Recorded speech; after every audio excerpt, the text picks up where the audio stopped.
ഞങ്ങളിന്ന് ചട്ടിയിൽ വിറകടുപ്പിൽ തയ്യാറാക്കുന്ന ബീഫ് കറിയുടെ റെസിപ്പിയുമായിട്ടാണ് വന്നിരിക്കുന്നത്. ഞായറാഴ്ചയല്ലേ, അപ്പോൾ സൺഡേ ആയതുകൊണ്ട് സ്പെഷ്യൽ എന്തെങ്കിലും ചെയ്യാമെന്ന് വിചാരിച്ചു. അപ്പോൾ അതിനായിട്ട് ഞാൻ കുറച്ച് ബീഫ്, 1 കിലോ ബീഫാണ് എടുത്തിരിക്കുന്നത്. കുറച്ച് കൊച്ചുള്ളി, നന്നായിട്ട് കൊച്ചുള്ളി ചേർക്കാമെങ്കിൽ നല്ല ടേസ്റ്റാണ്. ഇഞ്ചി, വെളുത്തുള്ളി, കറിവേപ്പില, പിന്നെ ഇച്ചിരി തേങ്ങാക്കൊത്ത്. ഇത്ര ക്യാപ്സിക്കമാണ് അരിഞ്ഞ് വെച്ചിരിക്കുന്നത്. ക്യാപ്സിക്കം നല്ലതാണ് കേട്ടോ. കുറച്ച് ക്യാപ്സിക്കം, കുറച്ച് വെളിച്ചെണ്ണ, നല്ല വെളിച്ചെണ്ണ ചട്ടിയിലേക്ക് ഒഴിച്ചു.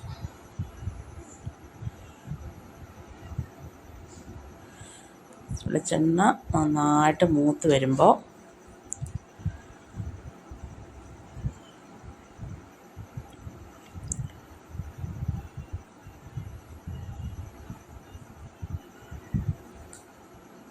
വിറകടുപ്പായതുകൊണ്ട് തന്നെ ഇച്ചിരി പാടായി ഈ വിറക് കത്തിച്ചൊക്കെ വരാൻ.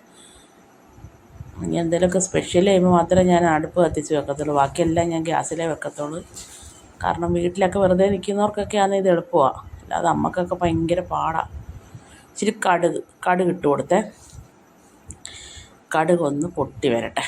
പൊട്ടി വരുമ്പോഴത്തേക്ക് ഞാൻ ഈ വെളുത്തുള്ളി ഇഞ്ചിയൊക്കെ ചതച്ചാണ് ചേർക്കുന്നത്. ചിലരൊക്കെ അരിഞ്ഞിടും. ഞാൻ പക്ഷേ ആ ചതച്ച് ചേർക്കുമ്പോൾ ഒരു പ്രത്യേക ടേസ്റ്റ് ഉണ്ട് അതിന് കേട്ടോ. അപ്പോൾ അതുകൊണ്ട് തന്നെ ചതച്ച് ചേർക്കും. ചതച്ചിങ്ങനെ വെച്ചിട്ടുണ്ട്. വെളിച്ചെണ്ണ നന്നായിട്ട് മൂത്ത് കടുക് പൊട്ടിത്തുടങ്ങി. അടുപ്പ് കത്തി വരുന്നതെല്ലാം ഉള്ളു. അതുകൊണ്ടാണ്, ഗ്യാസായിരുന്നെങ്കിൽ പെട്ടെന്ന് ചെയ്യാമായിരുന്നു, പക്ഷെ ടേസ്റ്റ് കുറയും. ഇച്ചിരി കടുകൊന്ന് നല്ലോണം പൊട്ടട്ടെ.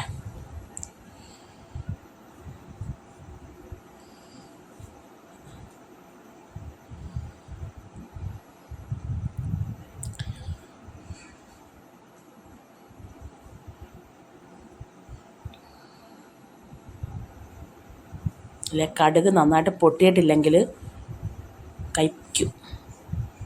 ഇനി നമുക്ക് ആ തേങ്ങാക്കൊത്തിട്ട് കൊടുക്കുക. അതാണ് ആദ്യം മൂക്കേണ്ടത്. അത് ഇച്ചിരി ഒന്ന് മൂത്ത് വരുമ്പോഴത്തേക്ക് അപ്പോൾ ആ കടുകും കൂടെ അങ്ങ് പൊട്ടിക്കോളും. ശകലം തേങ്ങയുടെയൊക്കെ വില കൂടുതൽ കൊണ്ടല്ലേ ഇച്ചിരി ചേർക്കാമായിരുന്നു. ഇച്ചിരി ഇഞ്ചി ചതച്ച് വെച്ചേക്കുന്ന ഇഞ്ചി കുറച്ചേ എടുത്തുള്ളൂ. പക്ഷേ വെളുത്തുള്ളി ഇച്ചിരി തോനെ എടുത്തത്. ഗ്യാസിനൊക്കെ നല്ലതല്ലേ. വെളുത്തുള്ളി ഞാൻ നന്നായിട്ട് പൊളിച്ചിട്ട് ശകലം മിക്സിയിലിട്ട് അടിക്കും.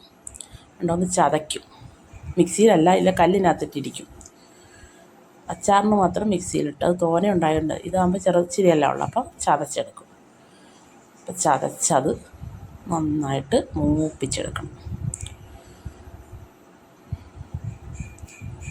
പഴയ ഒരു രീതിയല്ലയോ, ഒരു കൈ കൊണ്ട് നമ്മൾ വിറക് നീക്കുക, ഒരു കൈ കൊണ്ട് ഇളക്കുക. ശരിക്കും നല്ല ബുദ്ധിമുട്ടുള്ള പണിയാണ് അതൊക്കെ. നന്നായിട്ട് കഴിക്കണമെങ്കിൽ കുറച്ച് ബുദ്ധിമുട്ടെല്ലാം പറ്റൂ. പക്ഷെ അടുപ്പ് വെച്ചുണ്ടാക്കുന്ന കറിക്ക് ഒരു പ്രത്യേക ടേസ്റ്റാണ്. വിറകടുപ്പിൽ ഇങ്ങനെ അത് മൺചട്ടിയിലൊക്കെ ഇട്ട് വെക്കുമ്പോൾ ഒരു പ്രത്യേക ടേസ്റ്റാണ്.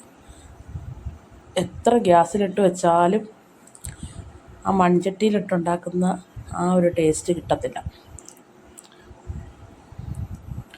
അപ്പോൾ അത് നന്നായിട്ട് വഴന്ന് വരുമ്പോഴത്തേക്ക് ബാക്കി സാധനങ്ങൾ ചേർക്കാം. കറിവേപ്പില എടുപ്പുണ്ട്. അടുത്തായിട്ട് വഴന്ന് വരുമ്പോൾ ഇച്ചിരി ഇടയ്ക്ക് ഒരു തുള്ളി ഉപ്പ് ചേർത്ത് കൊടുത്തിട്ടുണ്ടായിരുന്നേ.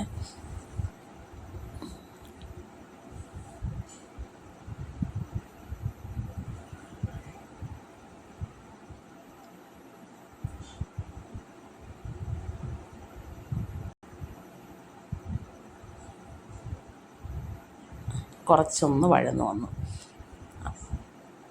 ഇനി നമുക്ക് പച്ചമുളക്, അരിഞ്ഞ് വെച്ചിരിക്കുന്ന എരിവിനായിട്ടുള്ള പച്ചമുളക്, കുറച്ച് പച്ചമുളക് ചേർത്ത്. കാശ്മീരി ചില്ലി ആയതുകൊണ്ട് എരിവ് കുറവായിരിക്കും.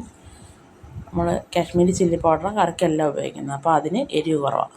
ഒരു ശകലം പച്ചമുളക് ചേർത്ത് ഒന്നായി വരുമ്പോഴത്തേക്ക് ബാക്കിയുള്ള ചേരുവകൾ ചേർക്കും.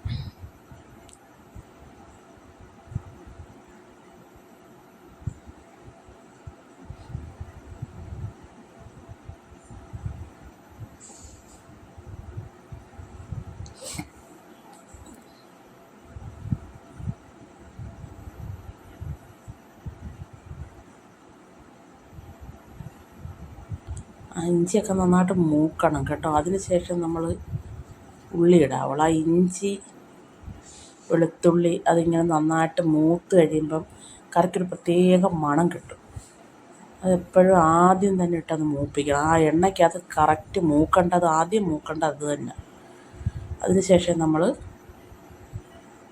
അത് നന്നായിട്ട് മൂത്തതിന് ശേഷം ഉള്ളി ഇടാവുള്ളൂ. ഉള്ളി ഇട്ട് കഴിഞ്ഞാൽ പിന്നെ ഒരു വെള്ളമയമാണ്, അത് മൂക്കാൻ ഭയങ്കര ബുദ്ധിമുട്ടായിരിക്കും. അപ്പോൾ അതുകൊണ്ട് ആദ്യം ഇത് നന്നായിട്ട് മൂത്ത് വന്നതിന് ശേഷം നമുക്ക് ബാക്കി സാധനങ്ങൾ, അപ്പോൾ ഒരു ചെറിയ ബ്രൗൺ കളറാകുമ്പോഴത്തേക്ക് ബാക്കി സാധനങ്ങൾ ചേർത്ത് കൊടുക്കാം. ഇപ്പോൾ ഒരുവിധം എല്ലാം മൂത്ത് വരുന്നുണ്ട്. ഇനി നമുക്കതിലേക്ക് ഞാൻ കുറച്ച് ഒരു അരമണിക്കൂറോളം കുറച്ച് മഞ്ഞൾപ്പൊടിയും ഉപ്പും എല്ലാം ചേർത്ത്, കുരുമുളക് പൊടിയും കുറച്ച് ഗരം മസാലയും ചേർത്ത് ബീഫ് നന്നായിട്ട് പുരട്ടി വെച്ചിട്ടുണ്ടായിരുന്നു.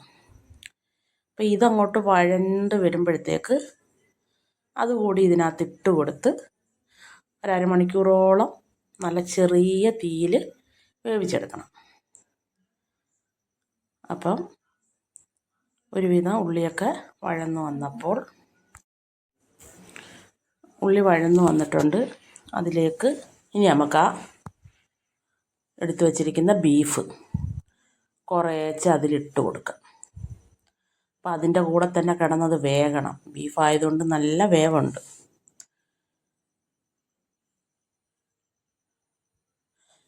ചെറിയ തീ കിടന്നിങ്ങനെ വേകുമ്പോൾ ആ ബീഫിനകത്തുള്ള നെയ്യൊക്കെ ഇങ്ങനെ ഇറങ്ങിക്കറി നല്ല ടേസ്റ്റായിരിക്കും. നമ്മൾ ഈ ഗ്യാസ് അടുപ്പിലൊക്കെ വെച്ചാലൊന്നും അത്രയും ടേസ്റ്റ് കിട്ടത്തില്ല. അപ്പോൾ സമയമുണ്ടെങ്കിൽ എപ്പോഴും നമ്മൾ ഈ വിറകടുപ്പിൽ തന്നെ ചെയ്ത് നോക്കുക. എന്തായാലും മെനക്കെടുമ്പം ആ ടേസ്റ്റോടുകൂടി കഴിക്കാൻ പറ്റണം നമുക്ക്. നന്നായിട്ട് ഇളക്കി യോജിപ്പിച്ച്, വെള്ളമൊന്നും ഒഴിക്കണ്ട. ഈ ബീഫിനകത്ത് തന്നെ നല്ല വെള്ളം കാണും. നമ്മൾ നല്ല രാവിലെ തന്നെ എണ്ണം പോയി നല്ല ഫ്രഷ് നോക്കി വാങ്ങിക്കിട്ട് വന്നതാണ്. അപ്പോൾ ഇത് നന്നായിട്ട് ഇളക്കി യോജിപ്പിച്ച്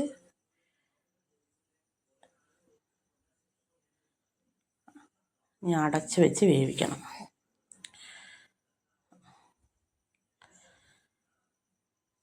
ഇനി കുറച്ച് തീയിട്ട്, ഒരുപാട് തീയിട്ട് കൊടുക്കരുത്, കാരണം വെള്ളമൊന്നും ഒഴിക്കാത്ത ആയതുകൊണ്ട് ചിലപ്പോൾ അടുക്കി ഒടിക്കും. അപ്പം ഒരു പരുവത്തിന് തീയിട്ട് അടച്ച് വെച്ച് വേവിച്ചെടുക്കുക.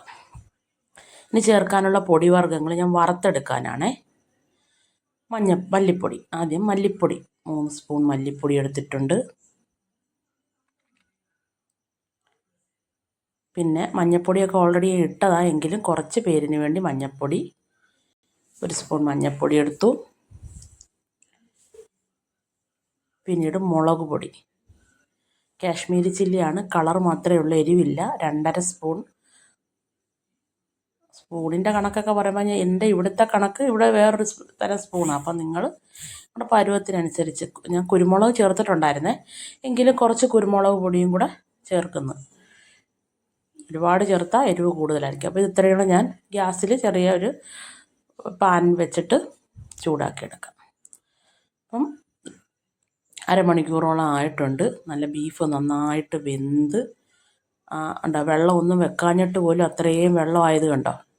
ആ ഗ്രേവിയൊക്കെ എങ്ങനെ വെന്തിറങ്ങി, നമ്മുടെ ക്യാപ്സിക്കം ഒന്നും കാണാൻ പോലും ഇല്ല. ഉള്ളിയൊക്കെ നല്ല വെന്ത് ഉടഞ്ഞ് ചേർന്നിട്ടുണ്ട്. അപ്പം അതിലേക്ക് ഇനി നമ്മുടെ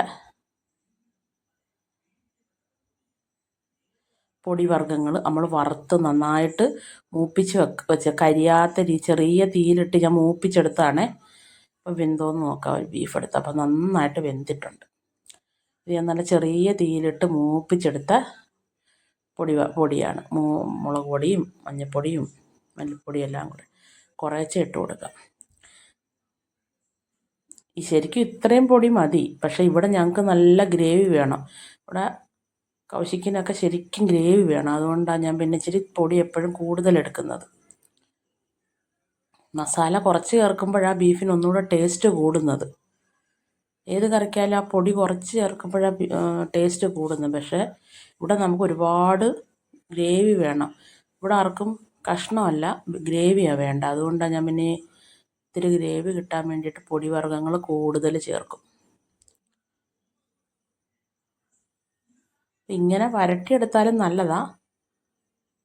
ഞാൻ പക്ഷേ ഇതിലേക്ക് കുറച്ച് ചൂടുവെള്ളം തിളപ്പിച്ചൊഴിക്കും. പച്ചവെള്ളം ചേർക്കത്തില്ല, ചൂടുവെള്ളം. എന്നാലേ ആ കറിക്ക് ആ ഒരു ടേസ്റ്റ് കിട്ടത്തുള്ളൂ. നന്നായിട്ട് വഴന്ന് വന്നാൽ അതിലേക്ക് ഞാൻ കുറച്ച് ഗരം മസാല, ഇതുവരെ ഗരം മസാല ഞാൻ ആ ഇറച്ചിക്കകത്ത് പുരട്ടി വെച്ചതേ ഉള്ളായിരുന്നു. ഇത് ഞാൻ വാങ്ങിയിട്ട് ഈ കൂട്ടെല്ലാം കൂടെ വാങ്ങിച്ച് വറുത്ത് പൊടിച്ച് വെച്ചിരിക്കുന്നത്. നമുക്ക് ഈ ബീഫ് അച്ചാറിടുമ്പോൾ അതിലിടാറുണ്ട്. അപ്പോൾ അതിന് വേണ്ടി കൂടുതൽ വാങ്ങിയിട്ട് അത് വറുത്ത് പൊടിച്ച് ഇങ്ങനെ ടിന്നിലിട്ട് വെക്കും. നമ്മൾ പാക്കറ്റിൽ റെഡിമെയ്ഡായിട്ട് ബീഫ് മസാലയൊക്കെ കിട്ടും. പക്ഷേ അതല്ല, ഞാൻ ഇങ്ങനെ തന്നെ എടുക്കുന്നത്. അത് വെച്ചാൽ ഒന്നുകൂടെ എളുപ്പത്തിൽ നമുക്ക് ചെയ്യാൻ പറ്റും. പക്ഷേ ഇതാവുമ്പോൾ കുറച്ചുകൂടെ ആ നാടൻ ടേസ്റ്റ് കിട്ടും നമുക്ക്. അപ്പം ഇങ്ങനെ നല്ല രീതിയിൽ വഴന്ന് ഇങ്ങനെ കിടക്കുക. അപ്പം അതിലേക്ക് ഇതൊരു നല്ല പരുവാണ്. ഇത് കുറച്ചുകൂടെ പറ്റിച്ച് വേണമെങ്കിൽ എടുക്കാം. പക്ഷേ ഞങ്ങൾക്ക് ഇവിടെ ഗ്രേവി വേണ്ടതുകൊണ്ട് ഞാൻ ചൂട് വെള്ളവും കൂടെ ചേർത്ത് നന്നായിട്ട് ഇളക്കി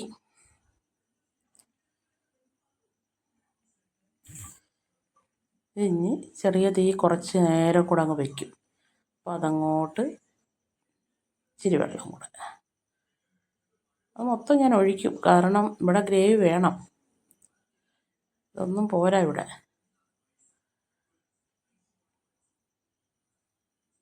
ചാറ് കൂട്ടുന്ന ആൾക്കാരാണ് കൂടുതലും. അത് ഞാനങ്ങ് ഒഴിച്ചിട്ട് ഉണ്ട്. ഇനി അത് കുറച്ച് നേരം കൂടെ ഒന്ന് പറ്റുമ്പോൾ കറക്റ്റ് പരുവാകും.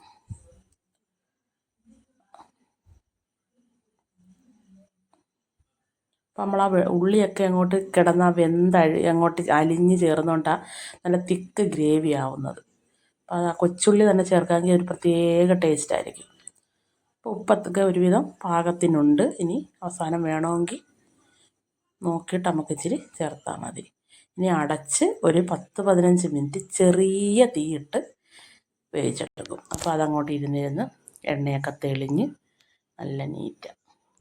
ഇപ്പം അത് വാങ്ങി വെച്ചിട്ടുണ്ട്. ആ എണ്ണയൊക്കെ തെളിഞ്ഞ് നല്ല മണമൊക്കെ വരുന്നുണ്ട്. ആ തിളയ്ക്കുന്ന പരുവാണ്. അടുപ്പിൽ നിന്ന് വാങ്ങി വെച്ചതേ ഉള്ളൂ. നല്ല കുറുകി നല്ല ഗ്രേവി ആയിട്ടുണ്ട്, നല്ല മണം. അപ്പം ഉച്ചക്കത്തേക്കുള്ള ലഞ്ച് ഞങ്ങൾക്ക് 3 പേർക്കും കൂടെ ഞാൻ എടുത്തുകൊണ്ട് വെച്ചതാണ്. ഇച്ചിരി മോര് കാച്ചി, അതൊരു ചീനി വേവിച്ചിട്ടുണ്ടായിരുന്നു, ചീനിയും നമ്മുടെ ആ ബീഫ് കറി, നല്ല ക്യാപ്സിക്കം ഒക്കെ ഇട്ട് വെച്ച ബീഫ് കറി, നല്ല കളർഫുള്ളാണ്. ഞാൻ പറഞ്ഞില്ലേ, കാശ്മീരി ചില്ലിയുടെ ഒരു ഗുണമാണ് അത്. എരിവൊന്നും വലുതായിട്ടില്ല കേട്ടോ. നമുക്ക് വയറിനൊക്കെ നല്ലതായി കാശ്മീരി ചില്ലി.